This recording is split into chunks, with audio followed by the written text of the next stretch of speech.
Cleveland Browns have won the toss. Ryan Suckup will kick it off for Kansas City. And Josh Cribbs, AFC the Special Teams Player of the Week, will be the return man, looking to set the new record for most kickoff returns for a touchdown in a career. We're underway from Arrowhead. Cribbs from the 7. Slowed down as he crossed the 20 and brought down as he hit the 25-yard line. Chiefs get down the field in a hurry with Justin Rogers, limit Cribbs to a 20-yard return on special teams. Open up with a double tight end set. Royal and Gaines, Harrison and Vickers are in the backfield for Cleveland. On a 1st and 10 from the 25. Handoff to Harrison. He's got a running lane. And Harrison shoots through the hole. Good block from Vickers. Harrison with a strong run on 1st down. On a 2nd and 1. A little bit of trickery. Harrison picks his way for a 1st down out across the 35-yard line. So the Browns get a new set of downs to work with. Joshua Cribbs lining up in the backfield now will shift to the outside. On a 1st and 10 for Cleveland. Shotgun formation for Quinn. Rush is coming. He gets rid of it. And incomplete through the hands of Michael Gaines, the 6-year veteran tight end. It'll be 2nd and 10 for the Browns. Boy, that one came out hot, and that's one of the things with Brady Quinn. You're throwing to a tight end like that, you got to take a little bit off sometimes. I mean, Michael Gaines was right in front of him. He threw that one. He threw a fastball to him, really didn't give him a chance to. So you can see how he gets his head around. Look how fast and high. When you throw to tight ends and backs, you have to put it on them. You've watched a lot of film on Brady Quinn. We're going to get your thoughts on how his development is coming in a moment. On a 2nd and 10 now for Cleveland. Fake the handoff, moving pocket. Quinn on the move and throws it to the sideline. Clean catch. Chancey Stuckey against Brandon Flowers. But look how quick Brady Quinn's trying to get him up the line of scrimmage. That was very close on the boundary. They're going to make the Chiefs make a decision here in a hurry whether or not they feel that was a catch. Good job by Brady Quinn. And Quinn's going to keep it himself instead of chancing anything with Kansas City challenging. Question is, was he in bounds? Stuckey. Yeah, I don't know. This is close. Let's see. No way. Yeah, it looks like he was still trying to get. Maybe a drag of that left foot, but the right foot was still up in the air. Yeah, needless to say, great job by Brady Quinn hustling that offense up to the line of scrimmage and getting a playoff before Todd Haley and the Chiefs had a chance to review that. And Cleveland now in Kansas City territory. 2 tight ends in this formation. Quinn will hand it off. Strong run out across the 45-yard line for Jerome Harrison. Good block by Floyd Womack. All right, let's get into Brady Quinn, Rich. You've seen enough of him now. Quinn is trying to cement himself as a starter in the National Football League with the Browns. See if that's a long-term commitment or not. What have you seen from Quinn? Well, he has to continue to improve. There's no question about it. But when we sat down with Eric Mangini last night, one of the things he said is that where he's made the most progress is running this no-huddle offense. And I've seen it. He's done a nice job previewing the fronts, the coverages, and getting them in the best play possible. I think that's a sign of growth for Brady Quinn and the Browns. Good opening drive, play fake, Quinn out of the pocket, little shovel ahead. He's got Harrison who turns it upfield and then scoots out of bounds as he crossed the 35-yard line. Tamba Hali had a chance to bring down Quinn. Good awareness by Brady Quinn in the pocket. And this is good to see. This is where some of his athleticism shows up. We know what kind of athlete he is, but sometimes when you watch the film, you don't see it. And I think that's what you need to see more of from him. That and the accuracy. He has to improve his accuracy. He's completing just 52% of his throws right now. That's not good enough. 9-yard gain on the shovel to Harrison. Jennings checks in on a 2nd and 1. Evan Moore is in the game, and he has been a threat offensively since being signed off the practice squad. Handoff, it's Jennings up the middle. He's got a 1st down. Impressive opening drive here for the Cleveland Browns out across the 30-yard line. And good blocking up front. That's one thing Quinn told us last night. In the performance against Pittsburgh, he thought the offensive line got such a strong push. The running game was there all night, and Cribbs had such a huge impact in the Wildcat. They were able to mix and match formations. Yeah, they've really done a nice job. I think when you're defending the run against this team right now, you can expect quite a mix with Harrison, Jennings, and, of course, Josh Cribbs popping up in some unexpected places. On a 1st and 10 from the 30, Brian Dable, the offensive coordinator, calling plays here. He calls a running play to Chris Jennings, and Jennings stretched out and bottled up by Mike Brown, the former Chicago Bear, along with Ron Edwards. Mike Vrabel in the area, no gain on the play. Well, pretty good job by the Kansas City Chiefs. You see them string this thing out. Look at the linebackers pour up in there. You see Corey Mays, DeMario Williams. They've done a nice job here the last couple weeks, settling down, playing some better run defense early in games. 10th play of the drive coming up. Jennings stays in there, formerly in the CFL with the Montreal Alouettes. Getting an opportunity. Rookie year out of Arizona. Quinn to throw it. Protection holds up. Deep ball. Too far for Massaquoi. In a matchup with Brandon Flowers, young corners who make plays for Kansas City, and Flowers doing a little bit of jawing after the play with the rookie from Georgia. And this is where Brady has to get better. He needs to do a better job throwing the deep ball. First of all, the receiver's not giving him much room on the boundary, but I've seen a number of times this season where he's not giving his receiver a chance to make a play. A number of times where he's actually thrown the ball out of bounds, an area where he has to improve. Travis Daniels comes on as the nickel for Kansas City. This is the first time that Cleveland has faced a third down on this opening drive. Shotgun formation. Quinn in the pocket. Gets rid of it. Down the sideline.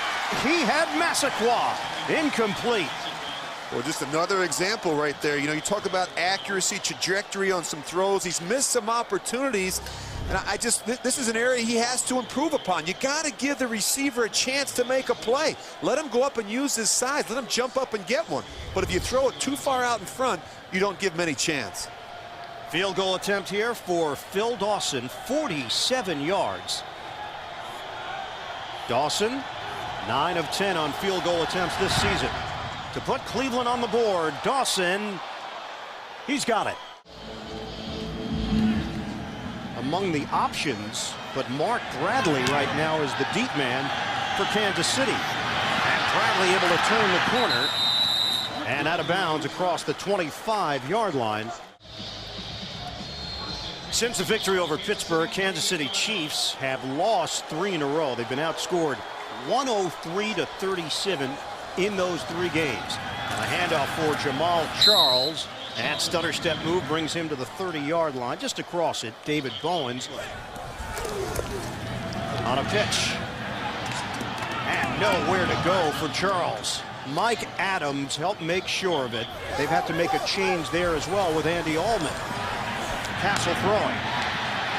And caught by Bowe. Dwayne Bowe returning to the lineup after a 4-game suspension, violating the league's policy on performance-enhancing drugs. It's a 10-yard gain and a first down for Bowe. Yeah, what they're going to do is they're going to move him to the flanker position, the Z position, on the other side, from a new position for him to learn since he's been away. And I think it'll help Matt Castle in this offense. You get a big body that can really work in the middle of the field, Dwayne Bowe. Not wasting any time, Castle swings it for Charles. Could not break free of Eric Wright. Delaware's own Mike Adams. He's been a standout, versatile, playing cornerback and safety. Play fake. Castle throws, and he's got Brad Cottom. Forced out of bounds, a first down for Kansas City. Into Cleveland territory. Chiefs are moving the football. That's a 17-yard hookup. Yeah, it's a big target for Matt Castle. You see Cottom come across at tight end, 6'7". They do a nice job with the movement, the play action. It's really helped since Jamal Charles has been back there. They run that stretch play so well, and of course off that comes the play action. Seen a lot more no huddle from both of these teams. You're watching the Chiefs. We saw a lot on third down. Now we're seeing on the earlier downs. Tim Castile getting the carry. Castile, the former Arizona Cardinal, actually lost the football. Matt Roth came away with it, and the Browns have got it. Wow, just in a pile there. You know, I don't know if Matt Roth was the one that actually ripped it out. You talk about a guy that's made the seamless transition. So Steratore has emerged out of the booth. Well, you talk about some ugly starts. The Chiefs have not started games particularly well early, and boy, it's really hard to tell. We can't see because Corey Williams is laying on the back of his leg. You talk about how they've been outscored by opponents in the first quarter, and then to come out here and put the ball on the ground. During the timeout, Kansas City had challenged the ruling on the field of a fumble. After review, the ruling does stand. The ball comes loose prior to his right knee hitting the ground. It will be 1st and 10 Cleveland Kansas City will be charged with its first timeout. So a fumble for the hybrid running back, fullback Tim Castile, who played for Haley in Arizona. Fumble recovery for Matt Roth in his 5th year out of Iowa. He's been with this team for 3 weeks, and he's made a whole bunch of plays on defense. That one was gift wrap for him. Yeah, it was fun talking with him last night. What did he tell us? He's staying at the extended stay there in Cleveland and came up from Miami a couple of weeks ago. He still doesn't have a coat. Yeah. But I'll tell you, this guy has been a great addition for them, and he stepped right in with a couple of days of practice and played a couple of weeks ago and has played very, very well. He sneaks into Eric Steinbach's house, and Steinbach doesn't even know. Handoff to Jerome Harrison. Both went to Iowa, Roth and Steinbach, and Roth says, I just go to the basement. Steinbach and his family, they don't even know I'm there. It's that big a house. 4-yard gain for Harrison. And you see the Chiefs making some substitutions. It's going to be hard. That's one of the benefits of this no-huddle offense. You see Brady Quinn now. He's going to come out here to the boundary. They do a good job mixing things up, and you get a chance to see Joshua Cribbs here in the Wildcat. So Cribbs takes it from the gun. Try to accelerate up the middle, and Kansas City was ready. To Mario Williams wrapping him up. Gain of 2 on the play. Fletcher defensively as well. Yeah, there's nothing conventional about Josh Cribbs. I mean, a wide receiver, a kick returner. They've talked about using him as a running back, just lining him up at the running back position. He was a quarterback at Kent State. He is a playmaking machine right now for the Browns. On a 3rd and 4 now for Cleveland. Quinn back in. Brian Robisky has checked in for the Browns now, and they line up 3 receivers off to the left. Robisky goes in motion on a 3rd and 4. Quinn. Deep ball picked off. Laid it up there for Brandon Carr. Browns turn it over. And Carr stays on his feet. Finally will get dragged down into Cleveland territory on the INT. 30-yard return.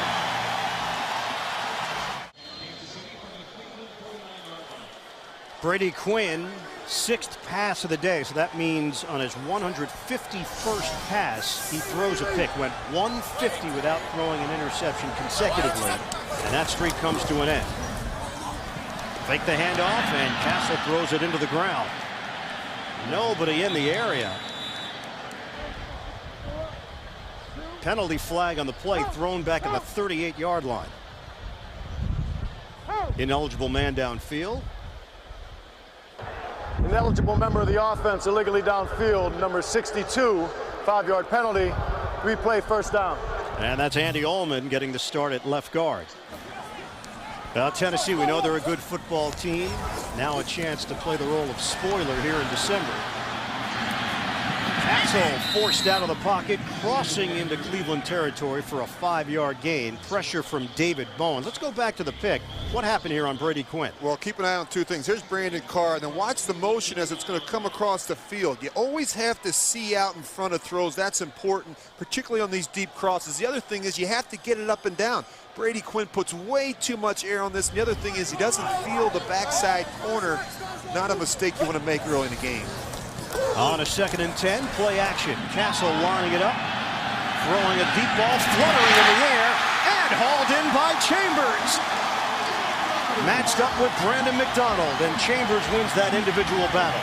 Well, a little jostling on the sidelines there. Not a good throw by Matt Castle. This one gets up in the air. Watch out. This is almost like a punt return. Look at this thing. Good job, though, here by Chambers. He uses his right hand. The other thing he does, he comes back for the ball. You see right there, push McDonald right there, the official right there doesn't make the call. That could have been offensive pass interference by Chris Chambers. 1st and 10 now at the 18-yard line of Cleveland. Handoff to Charles.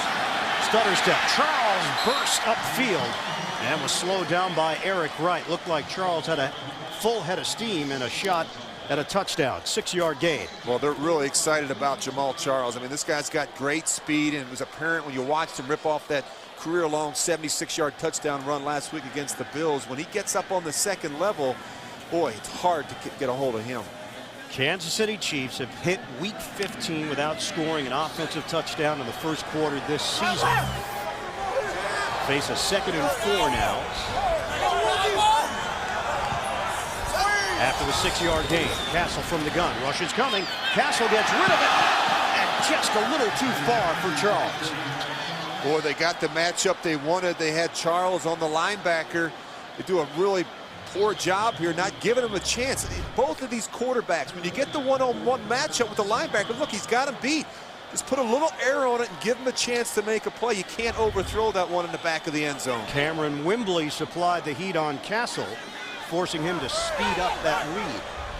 On a 3rd and 4 now. Empty backfield from the gun. Castle steps, fires, end zone, and dropped by Bo.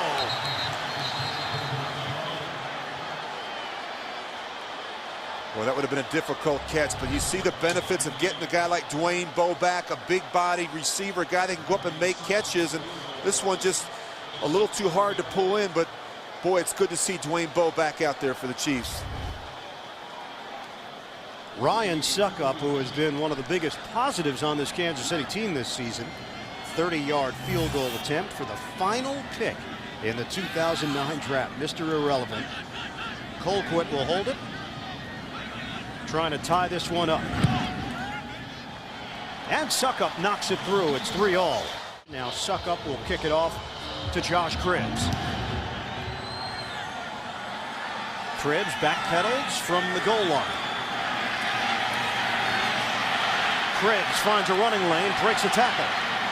Sidesteps another, and there he goes! Off to the races, Josh Cribbs! He's gone! Touchdown Browns! Josh Cribbs, the all-time leader in kickoff returns for touchdowns in NFL history. Incredible! Boy, you know, the thing you mentioned about him, breaks tackles. Watch, this is what he does in just about every kick return. He's so big and he's so strong, you can't arm tackle a guy like Josh Cribbs. Look at all the missed tackles, the poor angles, the missed opportunities, and when he gets into the second level, boy, he can really separate. And as you mentioned, you just got the sense another big return was going to come today. He was very aware of that record. 7th kickoff return for a touchdown in his career. Special. He is a special player.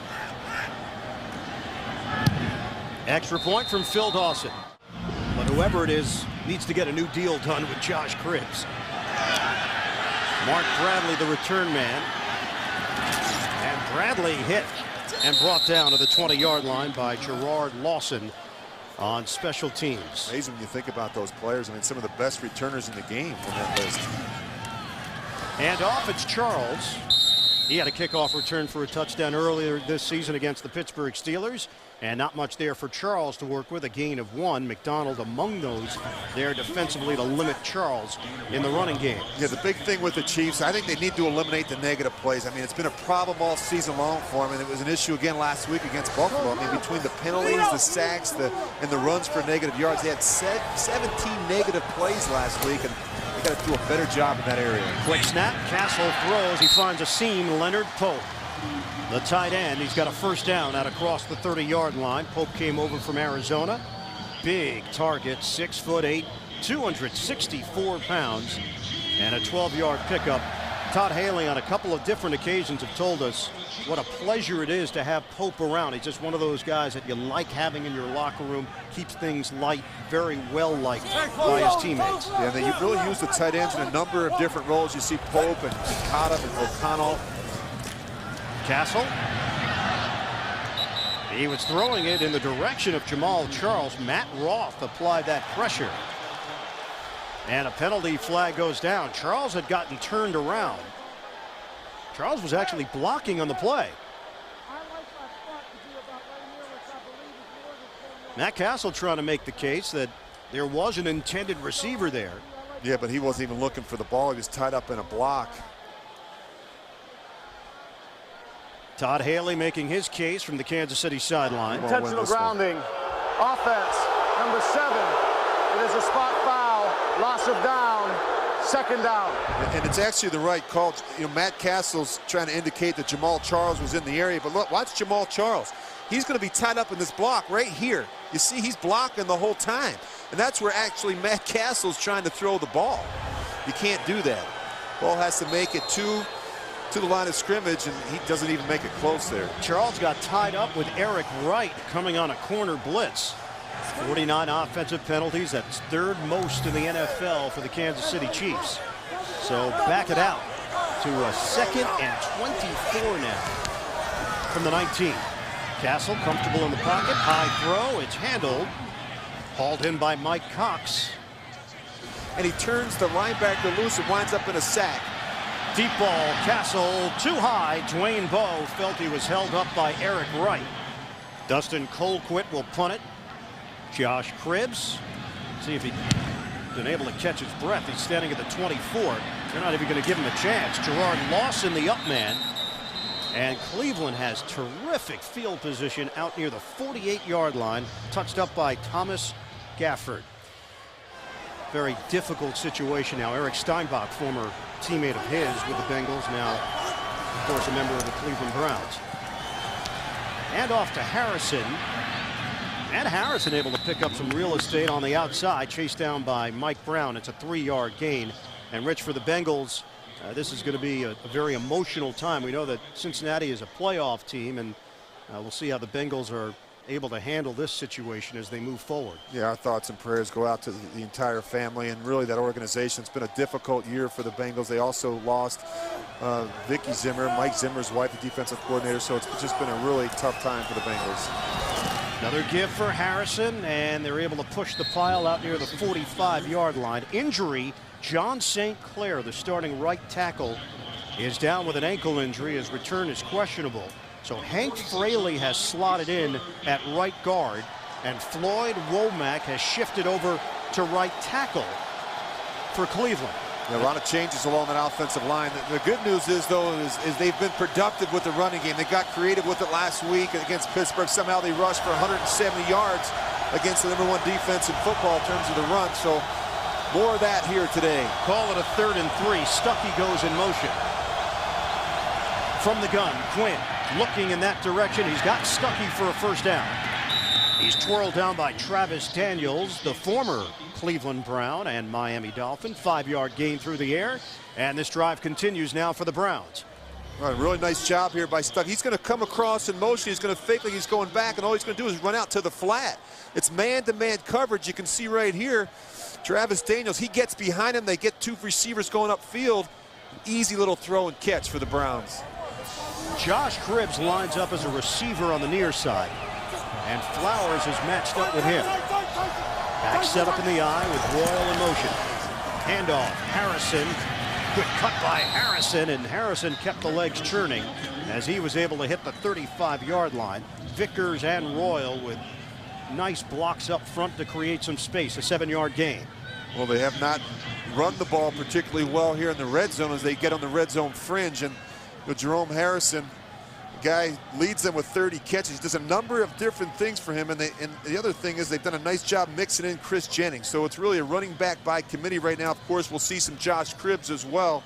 Trying to find creative ways to get these guys touches early in games. And a chance to add to it. First play of the second quarter on a 2nd and 3. Harrison breaking through. Harrison out on the perimeter and forced out of bounds. He's got another first down for Cleveland. Missed tackles by Corey Mays. Demario Williams, 14-yard rip. Yeah, nothing special here, just not making tackles. They're in position. You got to find a way to bring these backs down, and they do a good job kicking through arm tackles. We've seen a bunch of that here today.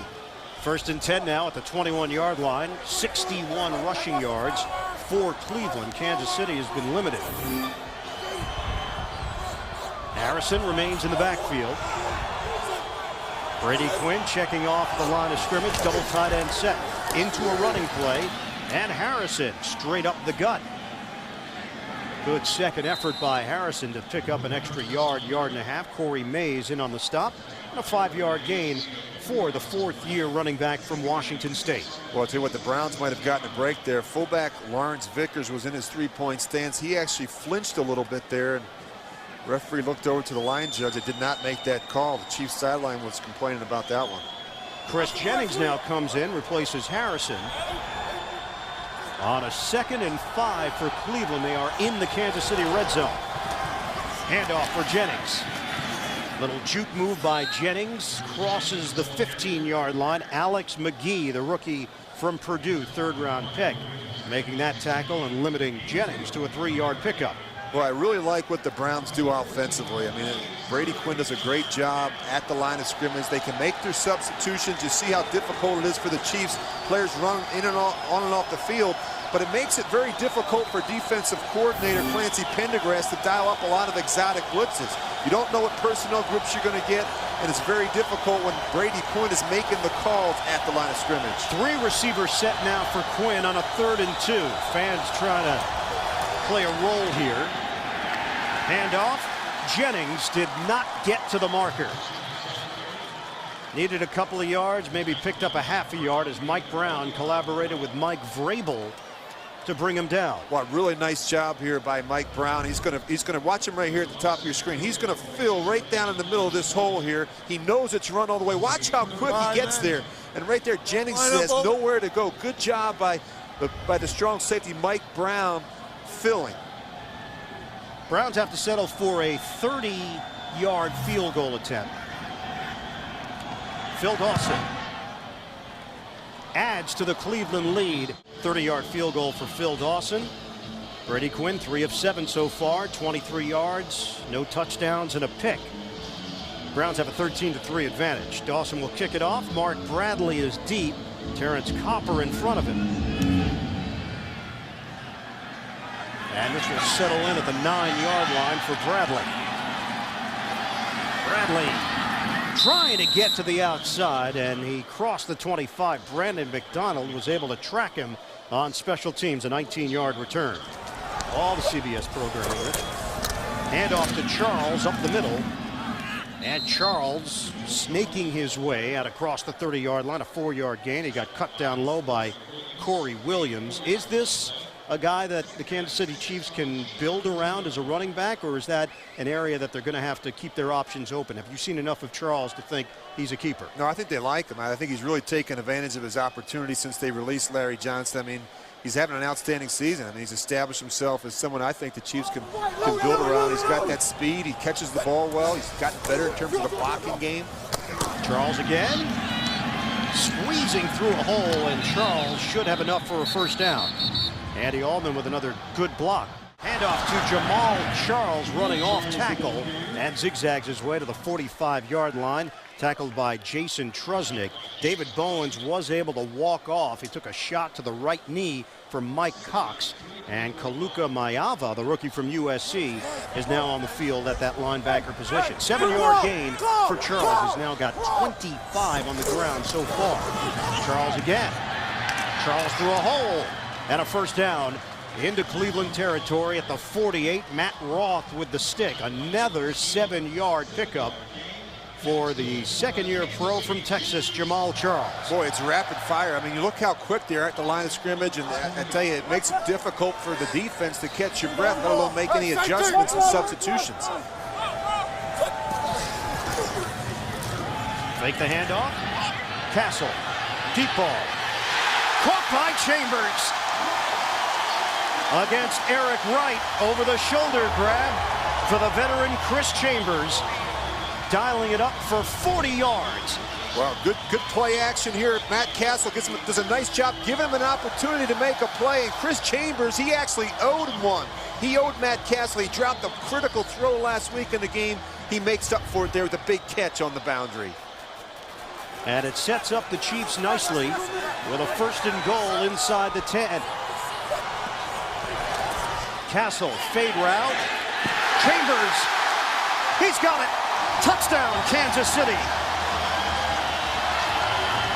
Well-executed drive by the Chiefs offense. Well, that's the guy they wanted to go after, Brandon McDonald, and to take advantage of the size there. Brandon McDonald at 5'10". You see Chris Chambers here. Good job by Castle. Give him a ball he can catch. Little fade route right on the boundary there, but that's the matchup they wanted to go after. They really felt the weakness in the secondary right now against this Cleveland defense is Brandon McDonald. Ryan Suckup on for the extra point to cut it to 3.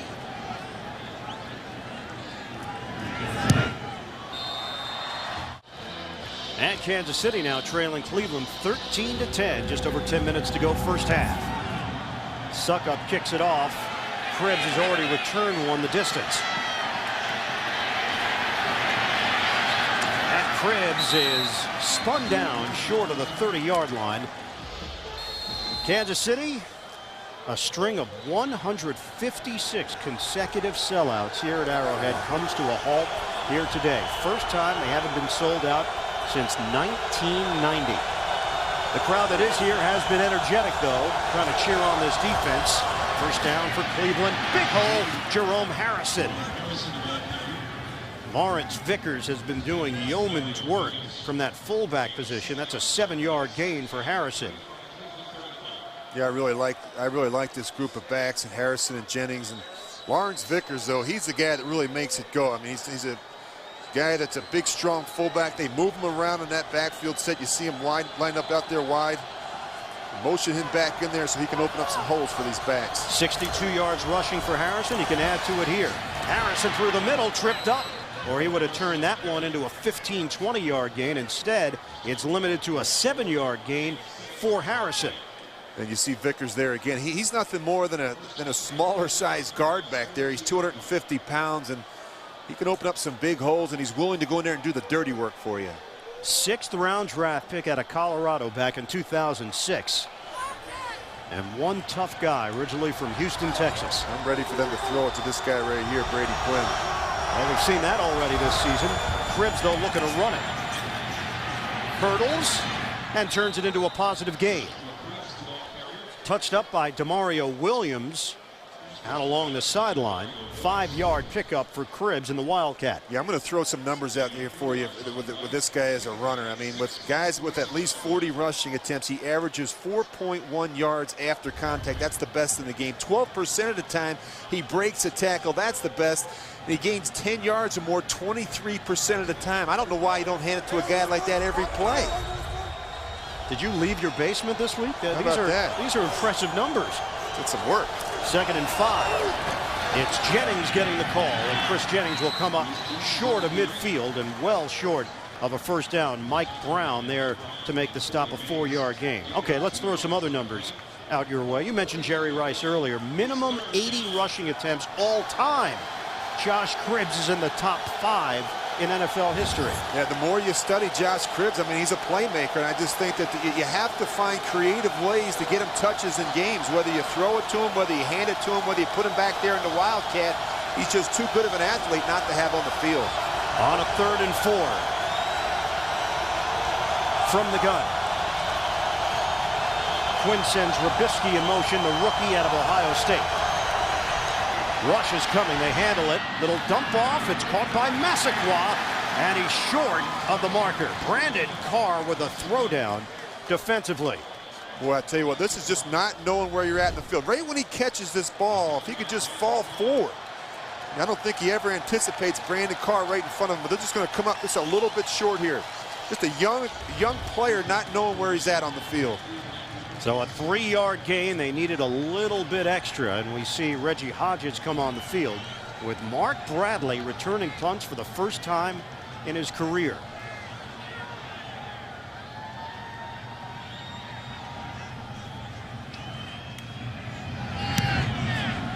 High kick from Hodges, and Bradley catches cleanly at the 15-yard line. That's where Kansas City will open up.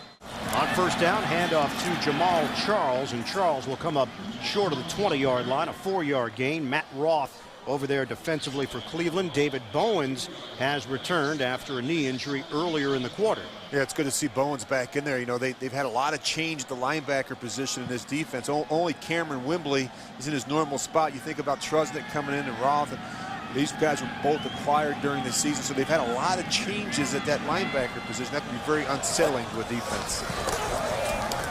Castle play action, and slings it over the middle for Brad Cottom.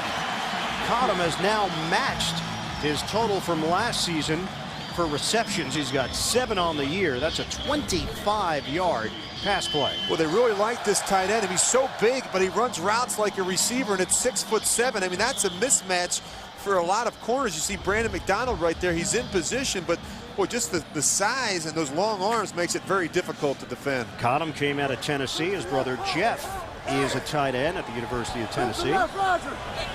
And a 1st and 10 now for Kansas City out near the 45-yard line. Charles behind Cox. Wide receiver screen, Chris Chambers. Chambers to the 48. Eric Wright combining with Cameron Wimbley on the smack. 5-yard pickup for Chambers. Yeah, this is nothing more than a run. They decide to change it. They kick it out wide. Matt Castle has the flexibility in the system. If he sees free access out there to his left, he can just wheel up there and throw one out. Not a very good throw. Good catch. Good concentration there by Chris Chambers. Terrence Copper has now come on at wide receiver. Chambers to the Kansas City sideline. Little shift in the backfield. What's the confusion right there? You can tell. Matt Castle has to do it himself. Into Cleveland territory. Brought down by Wimbley. Exactly what were they trying to run on that play? Well, you look at some problems with the footwork in the run game there. I think Matt Castle was anticipating Jamal Charles coming back underneath on that little counter play, and you could see him trying to get him lined up before the snap. But a nice job there by Matt Castle, nonetheless being smart, turning and using his legs to get that first down. New set of downs for Kansas City to work with from the 47-yard line of Cleveland. There's a pitch for Charles. And Jamal Charles cutting through the hole. Sprinter speed for Charles. Touchdown, Kansas City.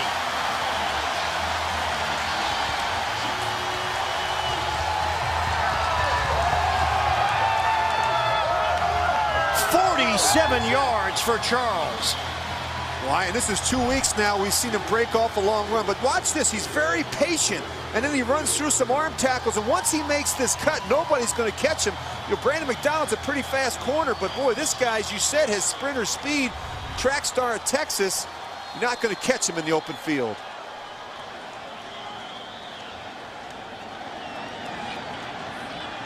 Extra point from Ryan Suckup. Kansas City has taken the lead. And flags come down. Well, I've been really impressed with Jamal Charles. I'll tell you what, he's run hard. And guys taking advantage. This is what's great to see in this league. A guy who takes advantage of an opportunity. Played behind Larry Johnson. He finally gets his chance, and boy, he has made the most of it. Encroachment. Defense, number 99. That 5-yard penalty will be assessed on the kickoff. We will retry the down. Now, Charles, excellent story today in the Kansas City Star here locally. Charles had to make a choice. Football coaches at Texas told him, look, you're either choosing football full-time or track. And he decided, you know what, I'm going to go to the NFL. I don't want to have to make that choice. I think he made the right choice. Yeah. It's working out. Suck up the extra point. And we know that the scoreboard can shift like a pendulum with Josh Cribbs back there. Could be 20-17 before you look up. Yeah, you have to be really smart when you kick to Josh Cribbs. I think you got to try and pin him into some corners, not give him as many opportunities. Boy, that's not very good. Cribbs fields cleanly at the 5. And a flag down as Cribbs got stood up at the 25-yard line. Andy Studebaker on special teams making a play for Kansas City. 1 penalty called against the Browns so far, 2 against the Kansas City Chiefs. Haven't heard a whole lot from Gene Steratore, who does an excellent job. During the return, holding, receiving team, number 94. 10-yard penalty, first down Cleveland. Todd Haley, Eric Mangini knows him a long time. We asked him about him. Mangini said he's smart, he's emotional, he's tough. He said he was a little surprised that things did work out the way they did with Scott Pioli and Haley here in Kansas City. Jerome Harrison with the carry. And they all come from a similar tree, the Bill Parcells, Bill Belichick tree. Pioli was with Belichick in Cleveland, and he was with Parcells with the New York Jets. Mangini was with Belichick in Cleveland, was with Parcells with the Jets. That's where Haley joined on with the New York Jets. Then Haley moved on to Chicago and Dallas, eventually with Arizona. Mangini, of course, was with the Patriots under Belichick, winning 3 Super Bowls and then getting the Jets head coaching job. 2nd and 7. Quinn in the pocket. Knocked down at the line of scrimmage by Ron Edwards. Edwards, the 9-year veteran, he's a pro, formerly with the Buffalo Bills. Always does a stand-up job at that nose tackle position. Well, pretty good job there by Alex Mack, the rookie center, but also a good job by Ron Edwards. And what did Mack tell us last night? He said this guy is very active, moves around a lot. He's never in one place. Good job there using that arm, batting that one down. Told you about the injury to John St. Clair, the ankle. So now Rex Hadnot is in at right guard. Womack remains at right tackle for St. Clair. 3rd and 7. Quinn is 4 of 9 throwing the football. Checks it off, and Harrison trying to make a play. It's brought down as he slides to the first down line, but they're not going to give him that forward progress on the slide. Tamba Hali on the chase down. 5-yard pickup through the air, short of a first down. Yeah, this is where the Browns really struggle offensively. Not a lot of production in the passing game. You know, when you study their throws, predominantly short and intermediate throws, the leading receiver in terms of receptions is your running back, so you know where a lot of their throws are directed. And Hodges couldn't handle the snap. And recovered by Richardson. Touchdown, Kansas City. Studebaker comes away with a football.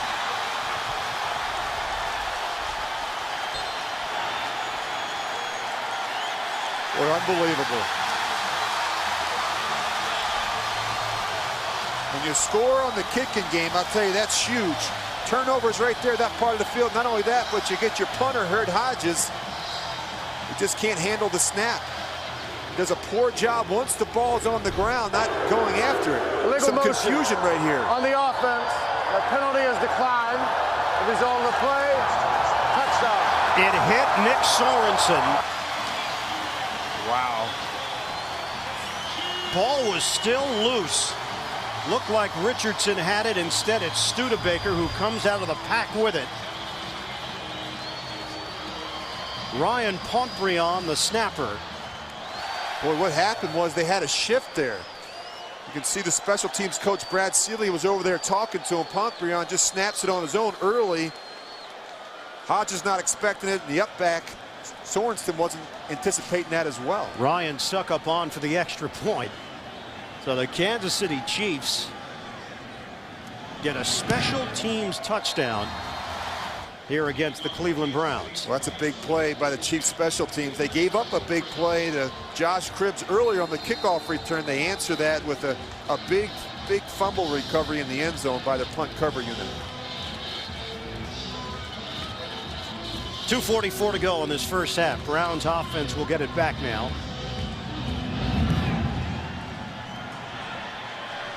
Cribbs takes it out of the end zone. Cribbs, middle of the field, and Josh Cribbs, he does it again. Josh Cribbs is at a different level. 103 yards. I'll tell you what, I've never seen anything like it. And you and I were just talking. I don't know why you kick the ball to this guy.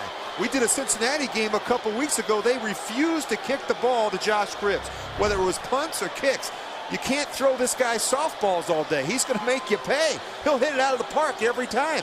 You just look at this. Once he gets into the open field, he can separate. But, boy, he is a tough tackle. And he is a man that's possessed right now. 8th career kickoff return for a touchdown. He already set the all-time record with his 7th earlier today. He's just added to it. Well, he has been their most valuable player this year by far. Dawson the extra point. Dawson kicks it off on a roll for Bradley. And Bradley trying to cut it to the outside. Robisky brings him down on special teams. He lost his helmet in the process. 24-20, Kansas City in front of Cleveland. 2:23 to play in the second quarter. Full house backfield on a pitch for Charles. Diving out across the 40-yard line, and Charles with another positive play. Good numbers in the running game for Charles. He's up around 90 yards now rushing. Harrison has gone for 72 yards on the ground for Cleveland. 2 minutes to play, first half in Kansas City. Chiefs 24, Browns 20. Kansas City with a 2nd and 4 at the 40-yard line. Shotgun formation, handoff to Charles. And Jamal Charles picks up 5 yards, enough for a first down. Clock is moving down to 1:50 to play in this second quarter. Plenty of time here. Matt Castle's done a nice job today orchestrating this no-huddle attack. And boy, it hasn't helped. It hasn't hurt, but he's got this guy back, Dwayne Bowe, up top.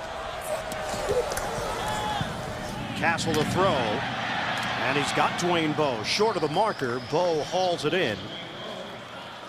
Well, our group did with Dwayne Bowe on Friday, and what did he say? The show is back. Yeah. Bowe's got a lot of confidence out there. Yeah, he said he's got fresh legs. He's going to have a big day. But they face so much double coverage when they face the Browns. They play a lot of two-man. Flag is down as Charles scampers out of bounds. Penalty markers and some pushing and shoving as Castle just got into it with David Bowens.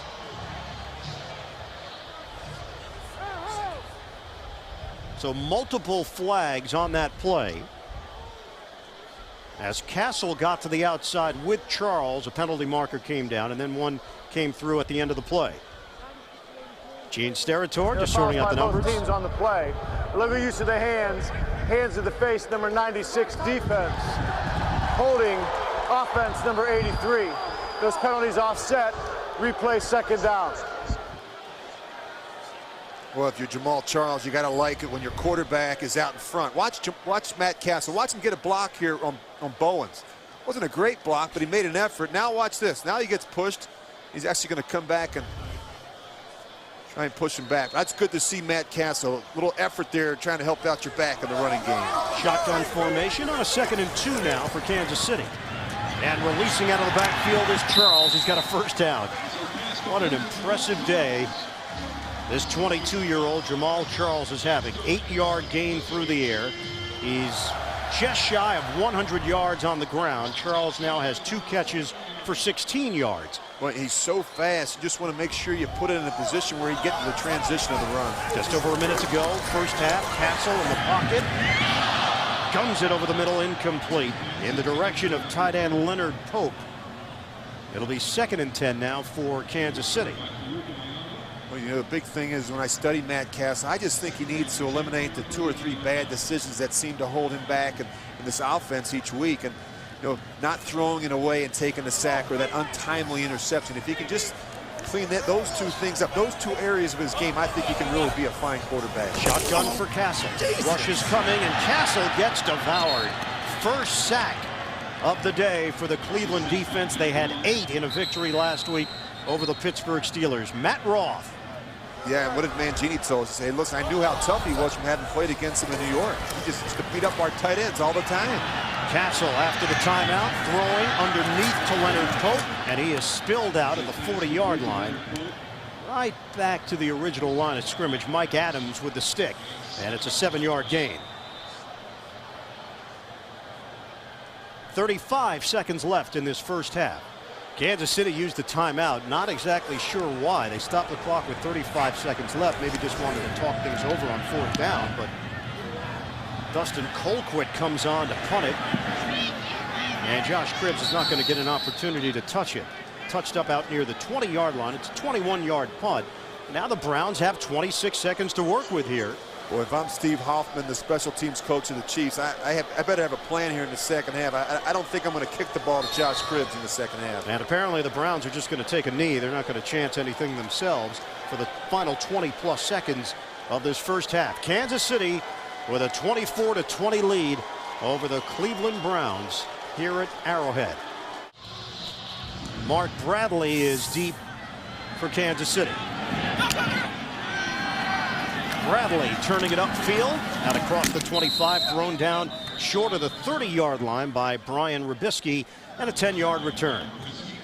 Matt Castle in the Kansas City offense in that first half. Castle 13 of 18, 186 yards, a touchdown, no interceptions. Yeah, it was good to see him throw the ball down the field a little bit. I thought that was important. You know, you look there at the first half drives. I mean, I just thought getting Chris Chambers going, a couple throws to Dwayne Bowe. It's important to get the ball out on the perimeter, let these receivers get their hands on some catches. 1st and 10 at the 29-yard line for the Chiefs. They've got a 24-20 lead. Handoff to Charles, and Charles ended the first half with 94 yards on the ground. Cameron Wimbley making that play. It's a 3-yard pickup for Charles. And there was the confusion in the first half. We saw that very same run, and Matt Castle was anticipating Charles going underneath like he did there in the first half. A little indecision by the back. He went over the top.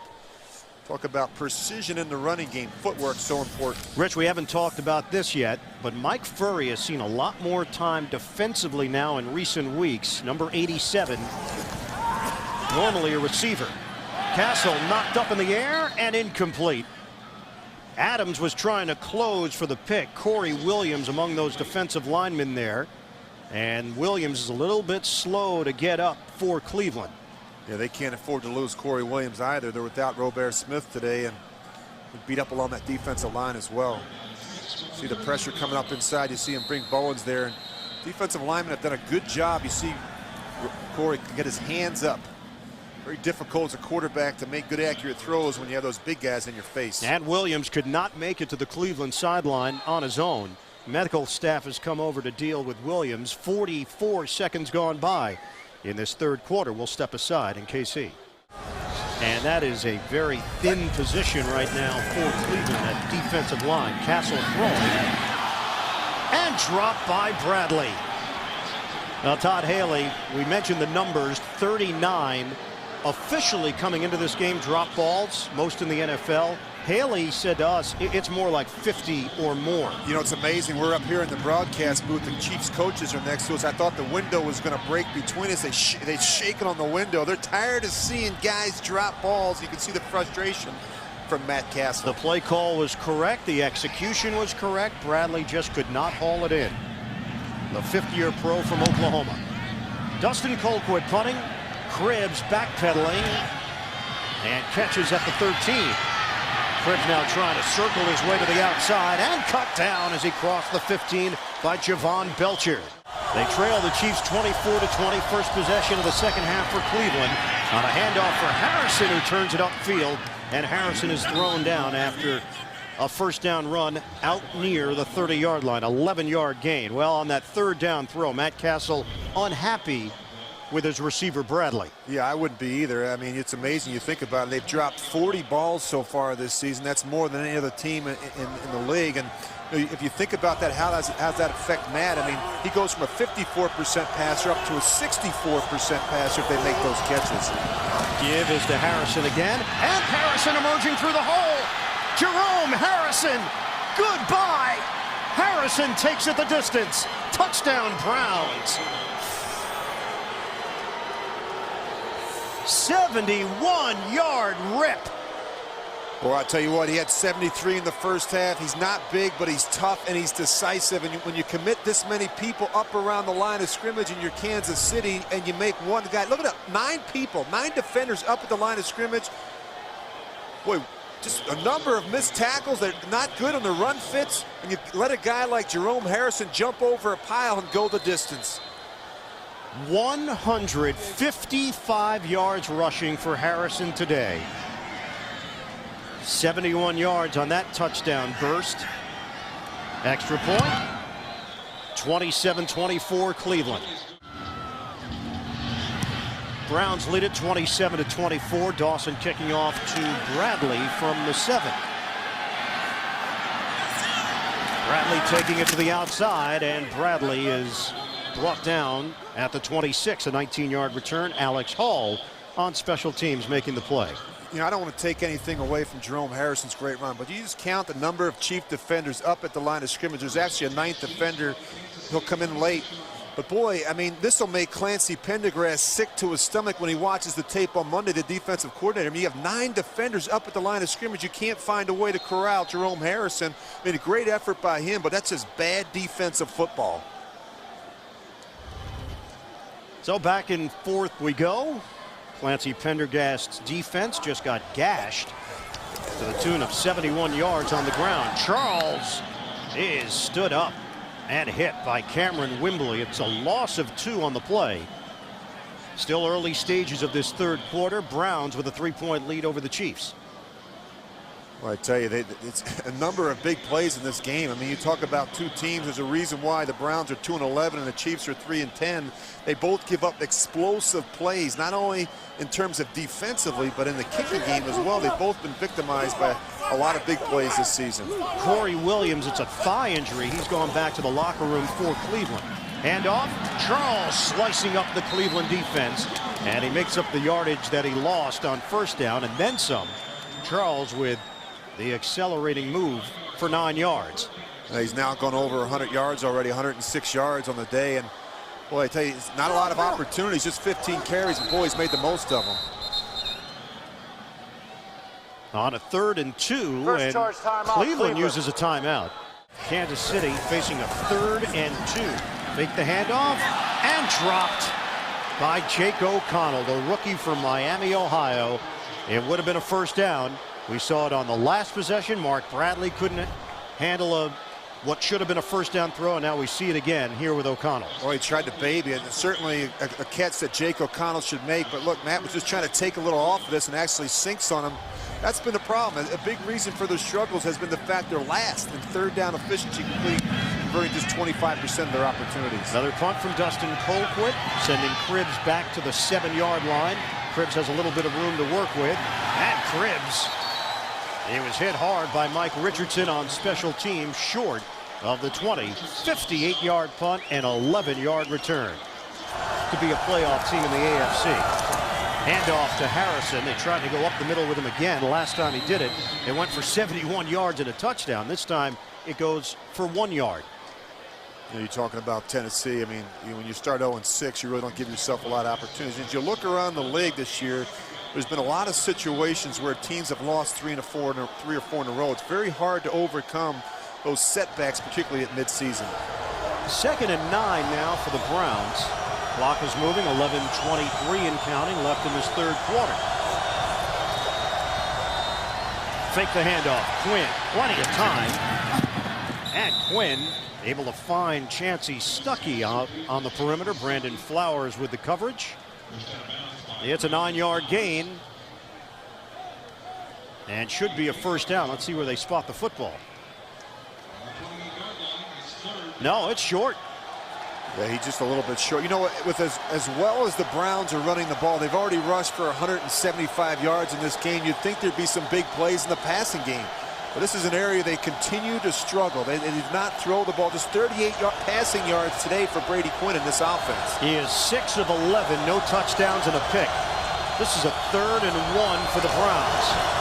Harrison, first down and more. Well, I've really been impressed today with Jerome Harrison. Harrison heads to the sideline. Chris Jennings comes on to replace him. Jennings had a rushing touchdown last week against Pittsburgh. Cribbs shifting to the backfield, fake the handoff. Brady Quinn, deep ball up in the air and intercepted. It's picked off by Brandon Flowers. He's ruled down at the point of the pick. Massaquoi, the intended receiver, Quinn's 2nd interception of the day. Number 4 on the season for Flowers. Now in his 2nd year out of Virginia Tech. Yeah, what happens is Brady Quinn, he thinks he's got the corner on the left side, Brandon Carr beat, but he never sees the corner on the right. You're going to see him come off the right side of your screen. He's going to come streaking in here. It's actually Brandon Flowers, I'm sorry, Brandon Carr on the coverage, but that's what you got to do as a quarterback. You can't lock in on your receiver. You got to feel what the rest of that secondary is doing. We saw an interception earlier in the game for Brady not looking out in front of throws. Well, it turns out to be a very good punt for the Cleveland Browns, but it will go on Brady Quinn's ledger as his 2nd pick of the day. Castile getting the call for Kansas City on the inside handoff, trying to create a little extra space to work with, pinned deep in their own territory. Well, you know, there's another look at Brandon Flowers, and you know, these young corners, you know, Brandon Carr and Brandon Flowers, both in their 2nd year, you know, both got an opportunity to play a lot as rookies, and I think that's really helped, and that's why you're seeing a lot of improvement from him. There's a guy right there in Brady Quinn. I think he's got a chance to be a player in this league, but the thing that he has to do for this organization to take the next step, they need production and consistency at the quarterback. It's held them back. They've had 13 different starting quarterbacks since 1999. Castle to throw it. Incomplete. It's O'Connell again. Jake O'Connell still looking for his first catch in his rookie season. Castle throws, and that one is incomplete. High toss for Dwayne Bowe, and it would have been a first down. And the frustration bubbling over now at Arrowhead. Well, this is where Matt's going to have to get better. We talked about accuracy. This is a catchable ball. It's a little high. It's got to be caught, though. That's your job right there, and Dwayne Bowe knows it. It's not easy to sit back there with a tough jaw, knowing you're going to get hit and deliver accurate throws. Sometimes these receivers have to make the difficult catch. And the Chiefs go 3 and out. Dustin Colquitt punting again. Josh Cribbs returning from the 36. Cribbs goes airborne into Kansas City territory. 9:08 to go in this third quarter. Eric Mangini's team with a 27-24 lead over the Kansas City Chiefs. Browns have a 1st and 10. They start this possession on Kansas City's side of the field at the 48-yard line. Give is to Harrison, and not much there for Jerome Harrison working that left side. Mike Holmgren, 17 years as a head coach in the NFL with Green Bay and Seattle. He was also the general manager of the Seahawks from 1999 to 2002. Won a Super Bowl with the Green Bay Packers. He met with the Browns earlier this week. Browns owner Randy Lerner is looking to make a high-profile hire. The feeling is that Holmgren would be the guy to take over football operations, but the door was left open that he could even be the head coach of the Cleveland Browns, or another organization for that matter. On 2nd down, little dump ball for Cribbs, and he leans forward out across the 45-yard line. We talked to Eric Mangini about it, asked him about Holmgren. He said, look, I know Mike, I respect him, I like him. Obviously, Eric wasn't in a position to go and tell us about why he should keep the job. We're not at that stage yet, but it is certainly an uncomfortable situation right now brewing in Cleveland. Yeah, not an easy spot for Eric Mangini. I think he's handled it with class, and he actually met with Coach Holmgren this week for an hour and a half, and interesting to see how that whole thing plays out. Joshua Cribbs. And Cribbs can't find the crack he was looking for. It's short of a 1st down. Boy, 3rd and 6, you try and run a sweep with Josh Cribbs. Boy, you just waste good field position. Reggie Hodges punting. Kansas City was able to get pressured. And Bradley juggled it for a moment off the fair catch, but ultimately was able to secure it. They'll go to the running game first with Jamal Charles, and bouncing it to the outside. Charles, he just runs with a lot of power and confidence. Give him a gain of 8.5 on that play as the clock trickles down under 7 minutes to go in the 3rd. This is where they really helped themselves on the early downs. Jamal Charles has been so productive running the ball, taking some of the pressure off of Matt Castle in this passing game. 115 yards rushing for Charles. He can add to it here through a hole. And Charles has a 1st down. Ataba Rubin makes that play defensively for Cleveland. You know, you got to really credit, Bill Muir is the offensive line coach here in Kansas City, a veteran coach. He has done a wonderful job with this group. Keep in mind they're without 2 starters today. They got their left guard, Andy Allman, he's playing, and Barry Richardson. I mean, a number of backup players in there. They've done a really good job against this Cleveland front 7. Castle to throw it. Charles helping out blocking. Castle. And a lunging attempt by Dwayne Bowe. It's incomplete. Brian Waters, normally the starter at that left guard position, 3-time Pro Bowler, out today after compiling a 54-game starting streak, which comes to an end. Waters sitting this one out with a hamstring injury. And there's the big man right there. Well, you can't afford to lose good players like that. Andy Allman just making his 7th start, and Barry Richardson his 1st start ever at the right tackle position. Allman, formerly of the New England Patriots and Miami Dolphins. Castle throwing. Outside the numbers, Leonard Pope hit by Abram Elam. So it'll set up 3rd down now for the Kansas City offense with under 6 minutes to go in this 3rd quarter after the 4-yard pickup through the air. 27-24, Browns in front. And Rob Ryan, he does a good job bringing a lot of different kind of exotic looks. He likes to bring that corner pressure. A lot of times you see these corners blitz. We just saw a play earlier. And the unusual thing about it, a lot of them is from the quarterback's blind side. He's willing to bring it from his front side as well. Castle steps. Castle throws. And fortunate that it wasn't picked off. It came off of Mark Bradley, the intended receiver out near midfield. And the Chiefs will punt again. Castle is now 14 of 26, 190 yards and a touchdown. You know, Todd Haley has not been happy with the play at the wide receiver position all season, man. It's been a problem. They've dropped the number of balls. We've talked about that. They reassigned the wide receivers coach. They've had 8 different receivers in and out of the lineup. Really no continuity or consistency. It makes it very difficult for a quarterback. Haley also comes from a place, Arizona, where he had Fitzgerald, Bolden, Preston. A punt from Colquitt, Josh Cribbs. Now Kansas City has done a good job on punt returns. Mike Richardson making that play, a 53-yard punt. Colquitt is very good. A 2-yard return for Cribbs. Well, I tell you what, it's going to be hard for the Browns to continue to run the ball. You know, you look at every snap, particularly in the early downs. Just keep an eye on strong safety Mike Brown. I mean, he's at or around the line of scrimmage every play. I mean, you're getting a lot of one-on-one looks on the outside, and yet they continue to try and run the football. Harrison up the middle. Wallace Gilberry, first man there, and then the rest of the Chiefs were able to converge.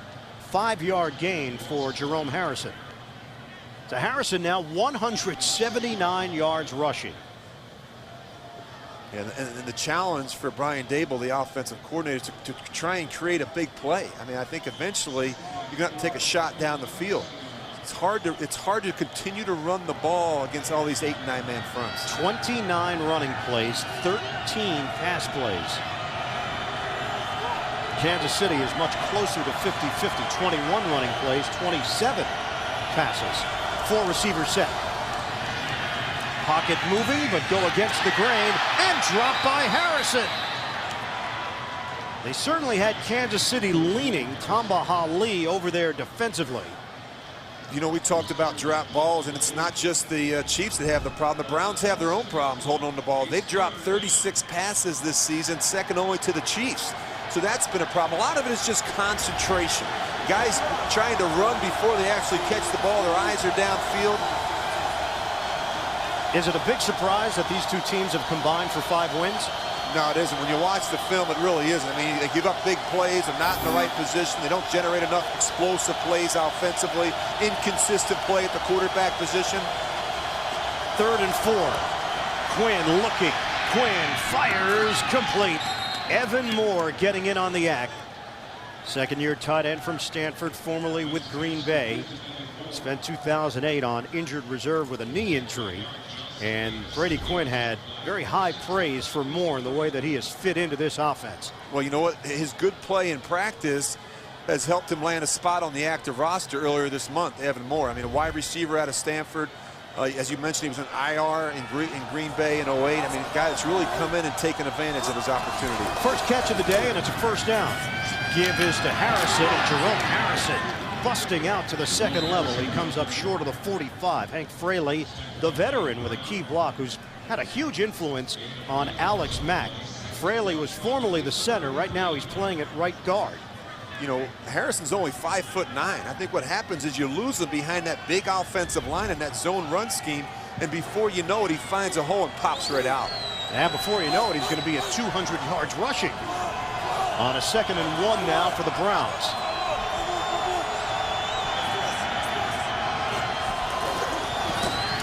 Harrison again, and falling forward for a first down just across the 45-yard line. Gilberry in on that stop.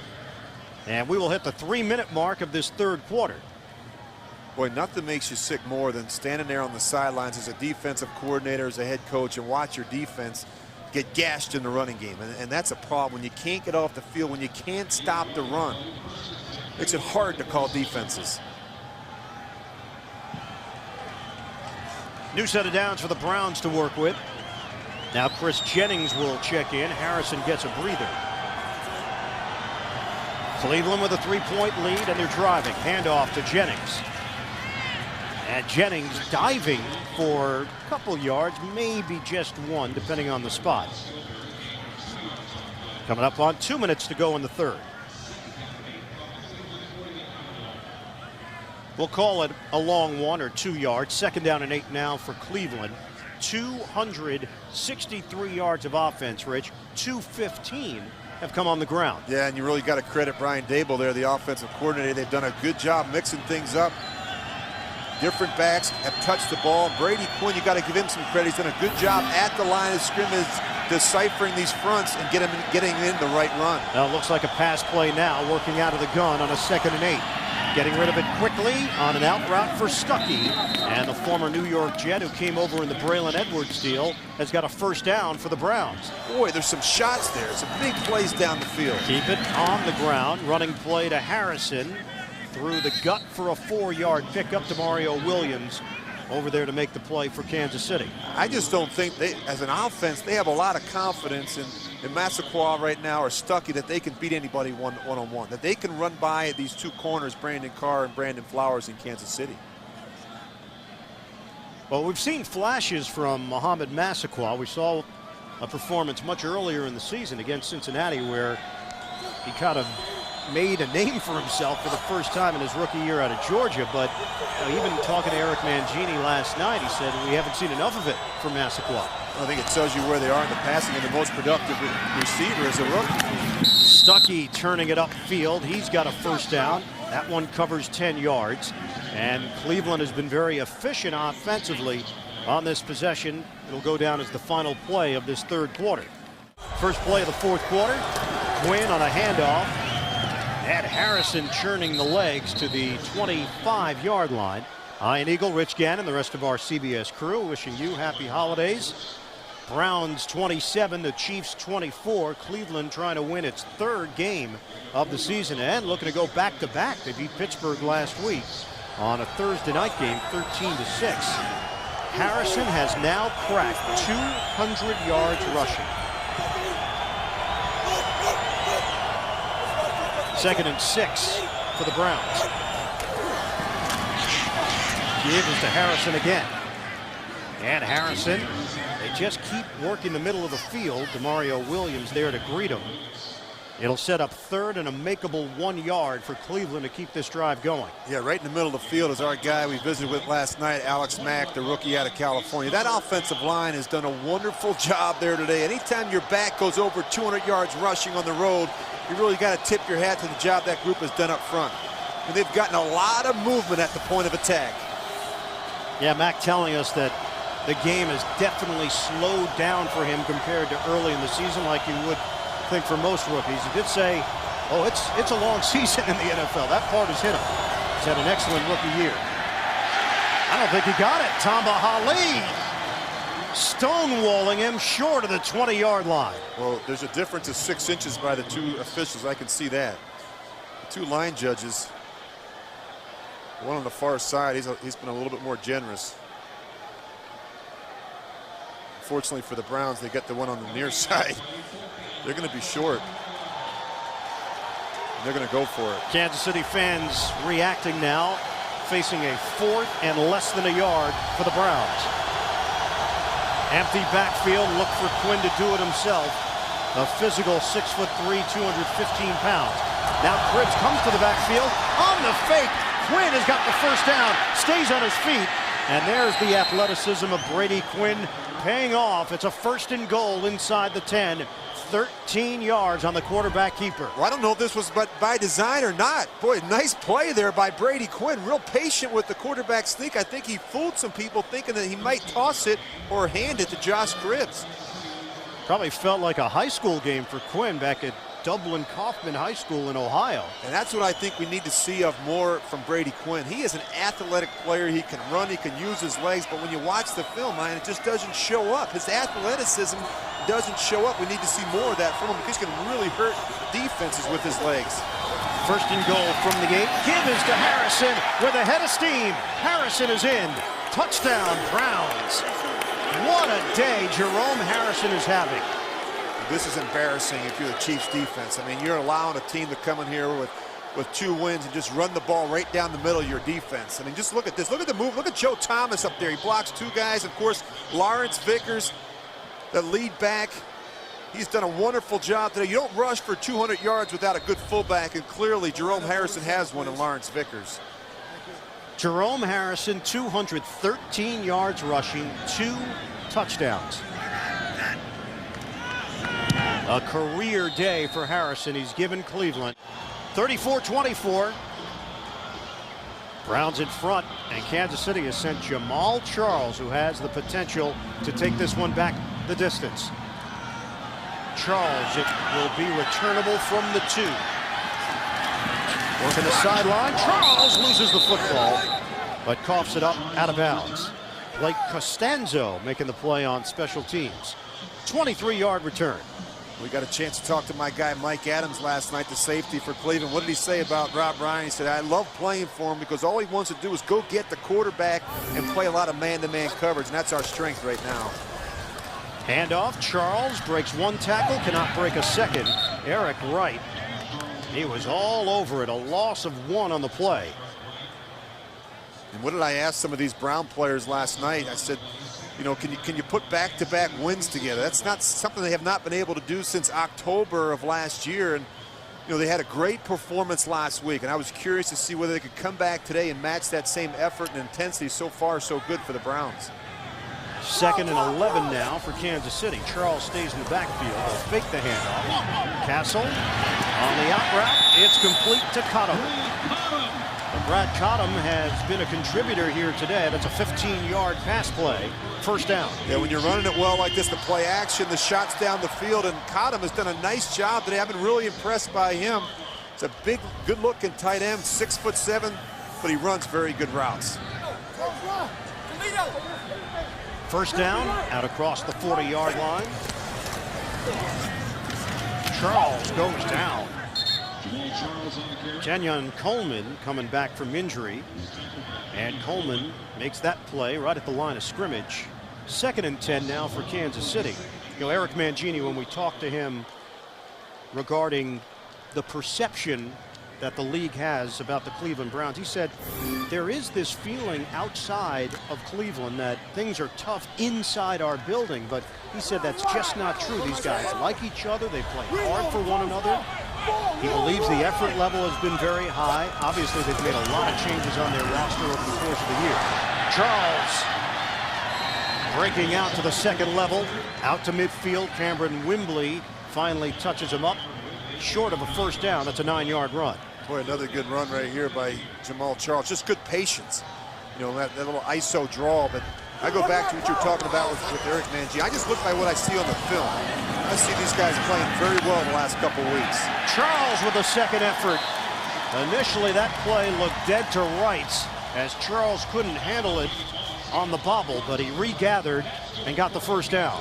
Well, you know what's amazing is the exchanges between Castle and Charles have been sloppy, a little bit of miscommunication there, but boy, you give this guy opportunities, he finds a way to get big yards, and big he gains. Deserves a breather. 131 yards on the ground for Charles. Javaris Williams checks in, rookie out of Tennessee State. Will they give him an opportunity? They will. He gets hit very hard by David Bowens. So the versatile former defensive end now playing that linebacker slash pass rushing specialist position depending on the situation. Making the play for Cleveland, 2nd and 9. Williams came in with 2 career carries for -5 yards. They're going to throw it. Castle loops it up in the air and caught by Chambers. Rainbow throw by Castle. He put it over Mike Furry, and it's good for 30 yards. Yeah, look at how much air is on this thing. It almost leaves the screen. Good job by Chambers on the boundary. I think if Matt Castle could have gotten that one up and down quicker, Chris Chambers would have had a chance to continue to run here. Sorry, man. Hurry up and get that one snapped.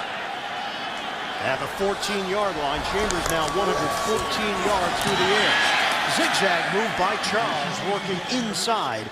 And Jamal Charles bangs his way to the 9-yard line. Kenyon Coleman with a stop.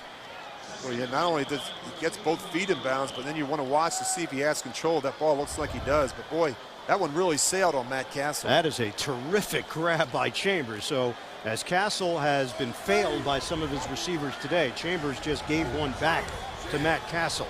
Well, it's always good to have veteran players around. You can always use a veteran player in tough time. 2 fullbacks in the backfield. Castle should have been intercepted.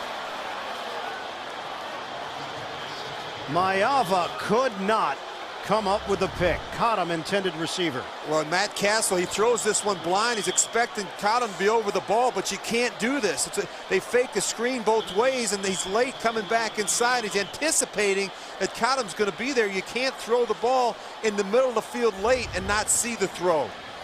4th round pick out of USC. That would have been a huge turnover with 8:17 to go. Instead, it's the 10th play of the drive for Kansas City. 3rd and 5. Castle from the gun.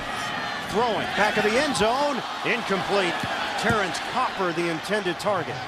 And the Chiefs will have to settle for a field goal attempt. Wow, just a wasted opportunity. I mean, they had some chances. They're fortunate. They're really fortunate to get out of this one with a field goal. Matt Castle made a bad mistake, and I talked earlier, Ian, in this broadcast. I said how Matt Castle needs to eliminate the 2 or 3 bad decisions. That earlier throw was a poor decision in the red zone. Short field goal attempt now for Suckup from the right hash. 27 yards to cut into the Cleveland lead.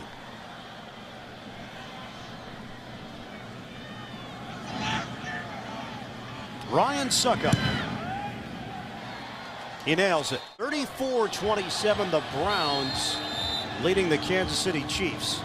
Ryan Suckup will kick it off. Josh Cribbs, who has 2 returns for touchdowns off of kicks today, is the deep man, Gerard Lawson. He's going to kick this short. Yep. Not going to give Josh Cribbs a chance to return this. Good play by the Chiefs. And Cribbs forced a dive on it out near the 25. So Kansas City finally got smart on special teams, pushing and shoving after the play, and there's going to be a penalty. Studebaker just pushed Costanzo after the play was whistled dead, and Cribbs is slow to get up.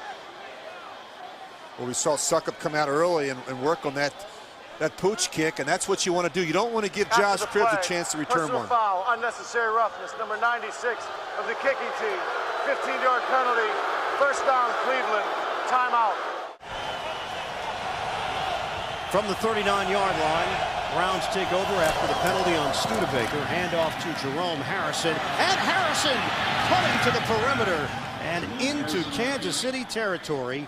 Jerome Harrison is now inching closer and closer to a Browns all-time record for rushing yards in a game. He's got 228.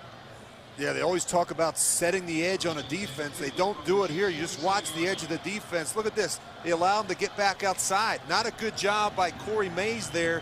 You got to force that run back up inside. You got to play with your inside shoulder. All-time record in Browns history is Jim Brown, 237 rushing yards set back in 1961. Harrison now has 227 yards on the ground. Up the middle. And Harrison bottled up just short of the 40-yard line at the 41. DeJuan Morgan there defensively. I've been really impressed with that guy right there, Brian Dable. He has done a wonderful job today continuing to run the football. He has not wavered at all. They've done a nice job mixing it up, but boy, they have really hurt the Chiefs between the tackles. 2nd and 4 now for Cleveland. And you really got to give Brady Quinn some credit. A lot of their run game is predicated on the front. Brady Quinn will decide a lot of these runs based on what he sees up front and make sure they get him in the right run. Handoff. Harrison, stutter step. Harrison fighting for extra yardage. And Jerome Harrison picks up 5 yards. It's a new Cleveland Browns record. Most rushing yards in a game ever. Well, let me guess who that might be, huh? Jim Brown's previous mark of 237. Well, Harrison has just hit 238. What a day. Well, that stood for a long time. Look at that. Jim Brown, 1961. Well, what an accomplishment by Jerome Harrison, this offensive line. The tight ends, Robert Royal, Michael Gaines. Boy, they've really done a nice job. 48-year-old record goes down today in Kansas City. Stutter step by Harrison, and he will tack on some extra yards. 2 more, and more importantly for Cleveland, they continue to use clock, controlling the clock. How about the play calls today? 42 running plays, 17 pass plays for the Browns. Harrison has gone now for 240. It's the best rushing day of the season. Chris Jennings comes in as Harrison will get a blow. Yeah, it's a, you talk about how well the offensive line played, but the defensive line, that front seven of Kansas City, they've been worked. They've been worked over today by this group up front. Browns lead at 34-27. We come up on 5 minutes to go in this fourth quarter. 2nd and 8 for Cleveland. Keep it on the ground.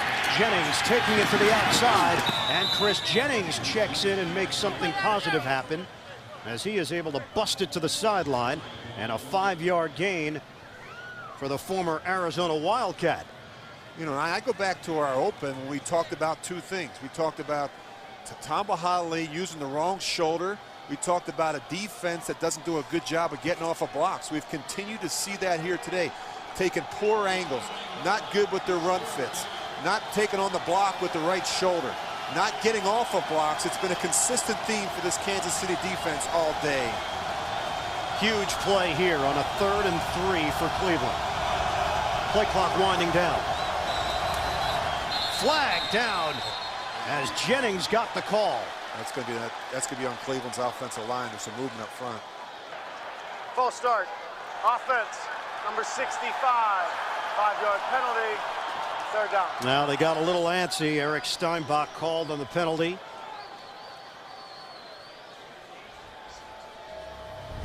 Yeah, and what you're going to see, they use a lot of double cadence, and what that is Brady Quinn is going to go through a sequence of color number to try and draw the front, get a look at it, and then he restarts the cadence.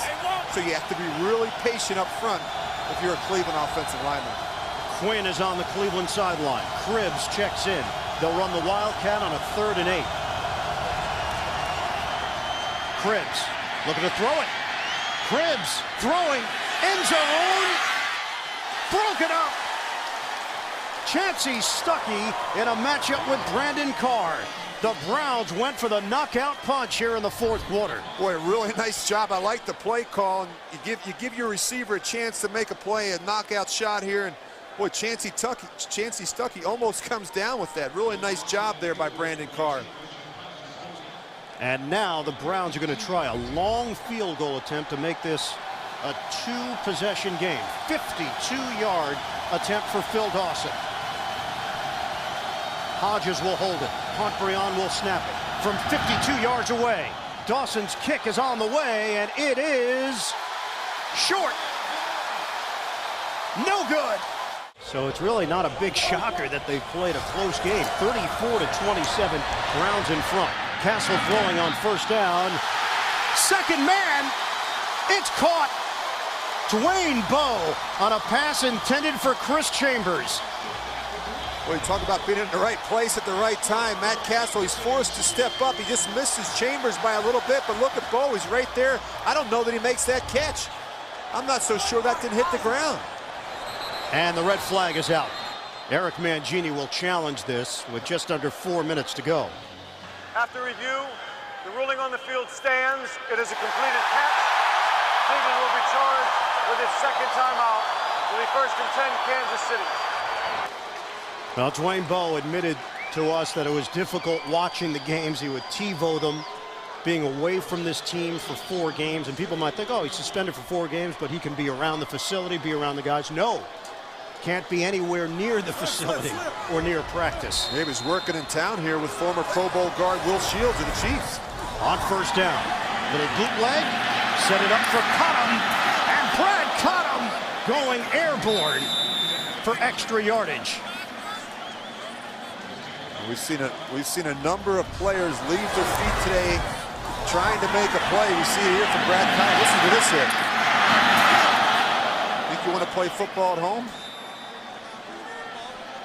Turns into a 6-yard return, a 6-yard play through the air.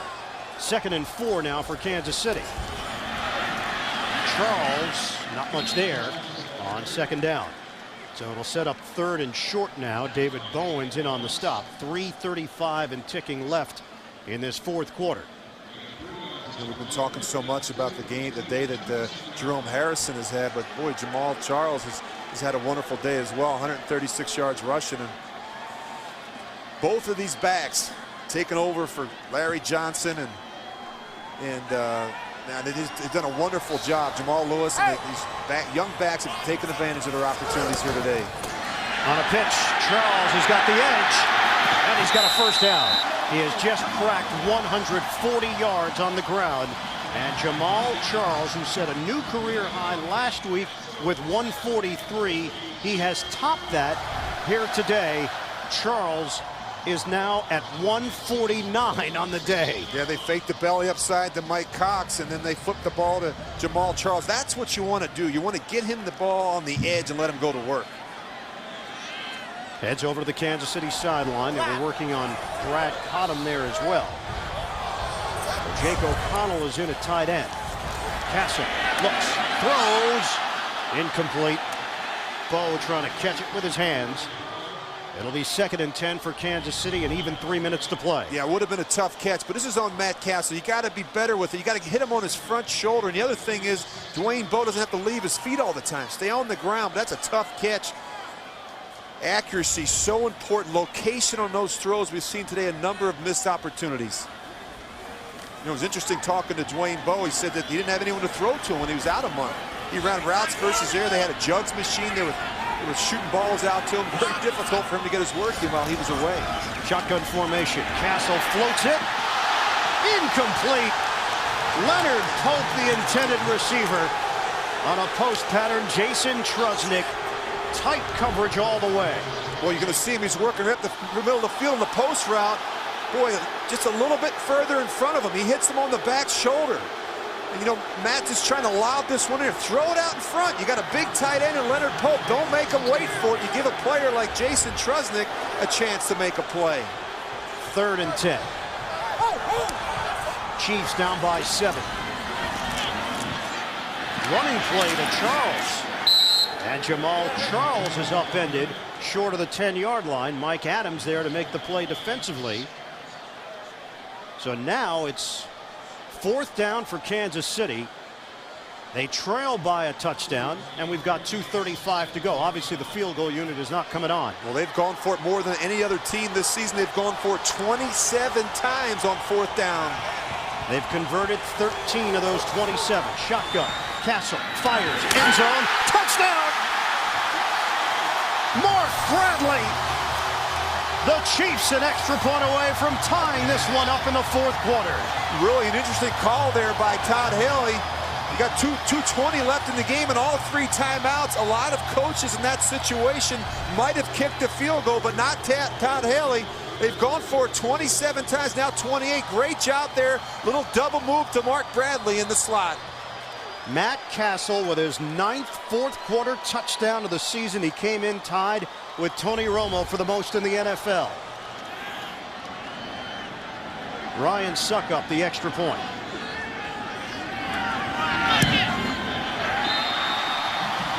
We're even. Short kick. They don't want Cribbs to hurt them. Lawson the return man. And Lawson trying to stay on his feet. He's brought down at the 30-yard line. That's where the Browns will take over. Travis Daniels making the play on special teams. 2:14 to go. Brady Quinn and the Browns offense on the field looking to avoid overtime and get a win here in Kansas City. And you think what would have been if you think the Chiefs would have just kicked the ball like that in the first half and not given Joshua Cribbs a chance, this could be a different story right now for the Chiefs. I mean, it's been a completely different second half in terms of their kickoff coverage units. Kansas City, they've had that pooch kick that's worked very well. I just don't understand why teams, as they watch the film and they break down an opponent, why you continue to kick the ball deep to a guy like Josh Cribbs. Marcus Bernard, a little banged up on that play, but he's able to walk it off. He's the rookie out of Jackson State.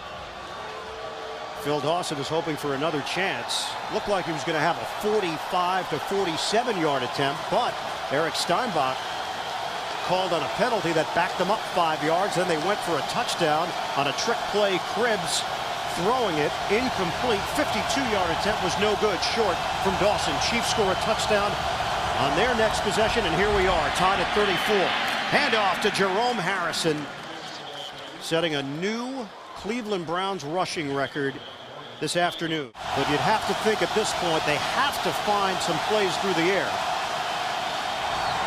Give is to Harrison. He's got a blocker, and he's thrown down short of the first down by a yard. 4-yard pickup. Wallace Gilberry making the stop.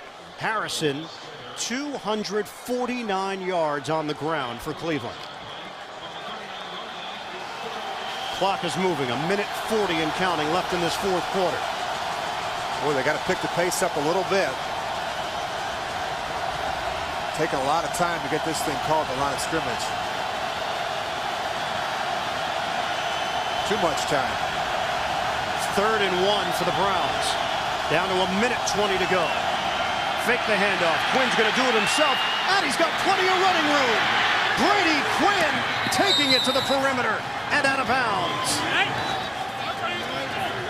I don't know if he got a hamstring there, but what a great call by Brian Dable. Watch this. They fake the power right up inside. Look at Mike Brown. He seals. And Brady Quinn, now he comes out on the edge. The only one here to make the play is Demario Williams. And now he's got to contend with Brady Quinn's speed. But right there at the end, boy, you see Brady Quinn pull up. But what a great call by that guy right there, Brian Dable. He's done a wonderful job today with play selection. 24-yard run for Brady Quinn with 1:13 to go.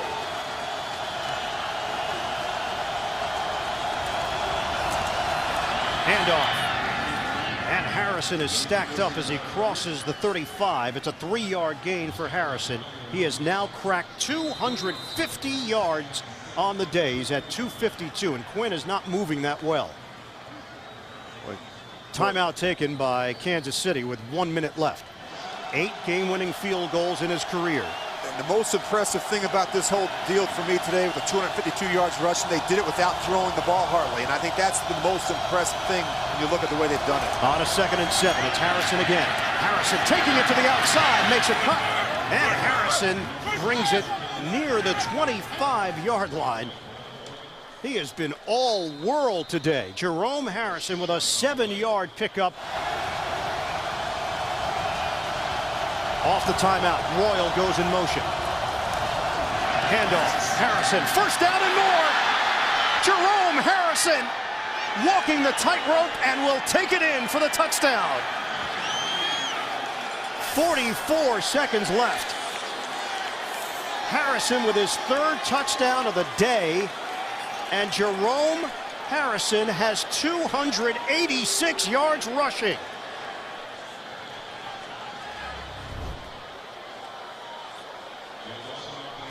Yeah, you think about this now, right at the end of the run. He's trying to take as much time off that clock.